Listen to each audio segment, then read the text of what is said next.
Assalamualaikum warahmatullahi wabarakatuh. Kami dari kelompok 2 akan mempresentasikan hasil dari diskusi kami yang berjudul Manajemen Risiko Strategis yang akan saya jelaskan. Ada manajemen risiko strategis. Adalah risiko akibat ketidaktepatan dalam pengambilan atau pelaksanaan suatu keputusan strategis serta kegagalan dalam mengantisipasi perubahan lingkungan bisnis.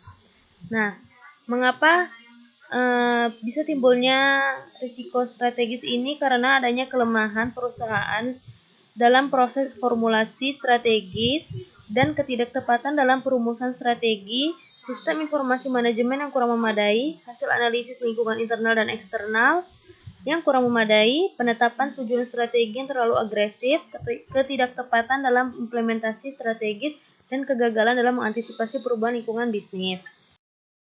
Selanjutnya ada sumber risiko strategis. Terdapat beberapa hal yang menyebabkan terjadinya risiko strategis, yaitu kesesuaian strategis dengan kondisi lingkungan bisnis, pengambilan strategis yang berisiko tinggi dan strategis berisiko rendah, posisi bisnis perusahaan, dan pencapaian rencana bisnis perusahaan. Yang pertama ada kesesuaian strategi dengan kondisi lingkungan bisnis. Ada beberapa faktor. Yang pertama faktor internal yang mempengaruhinya, antara lain visi, misi, dan arah bisnis yang ingin dicapai perusahaan. Yang kedua kultur organisasi. Yang ketiga faktor kemampuan organisasi yang mencakup sumber daya manusia, infrastruktur, dan sistem informasi manajemen, dan terakhir adalah tingkat toleransi risiko. Adapun faktor eksternalnya yang memengaruhi antara lain kondisi makroekonomi, perkembangan teknologi, dan tingkat persaingan. Pengambilan strategi risiko.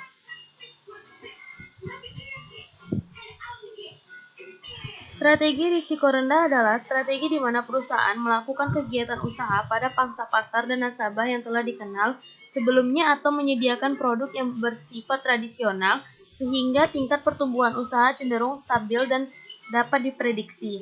Strategi berisiko tinggi adalah strategi di mana perusahaan berencana masuk ke dalam area bisnis baru bagi pangsa pasar produk atau jasa maupun nasabah baru.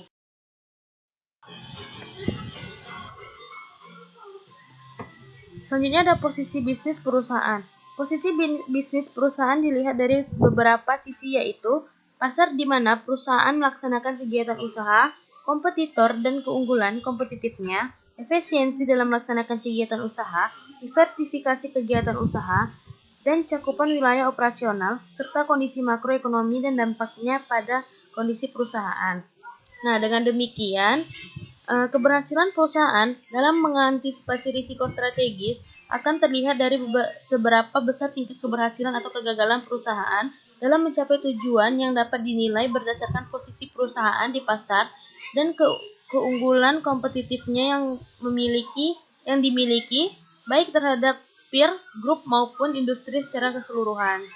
Baiklah, selanjutnya akan dijelaskan oleh Amirul Hafiz.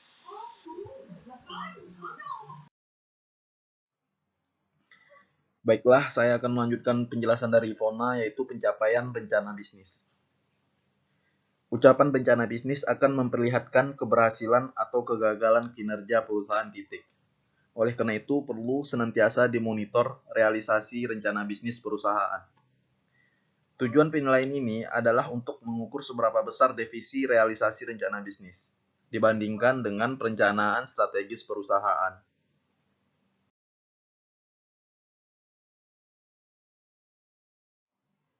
Selanjutnya ada tujuan manajemen risiko strategis.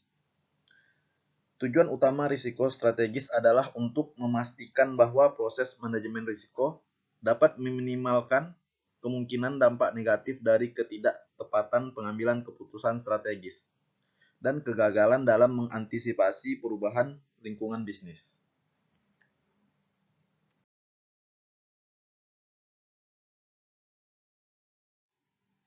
Penerapan manajemen risiko strategis.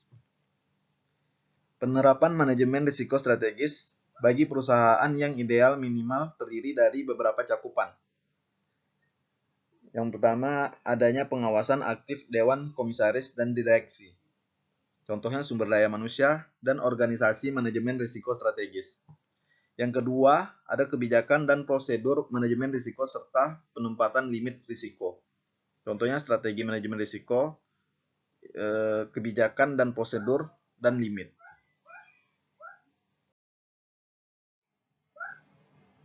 Yang ketiga, ada proses identifikasi, pengukuran, pemantauan, dan pengendalian risiko serta sistem informasi untuk risiko strategi. Contohnya, yang pertama, identifikasi risiko strategi. Yang kedua, pengukuran risiko strategi. Yang ketiga, pemantauan risiko strategi. Yang keempat, pengendalian risiko strategi, sistem informasi manajemen risiko strategi.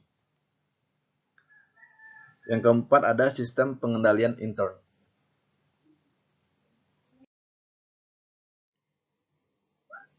Baiklah, sekian hasil dari pembahasan kami. Jika ada kesalahan dan kekurangan, kami mohon maaf.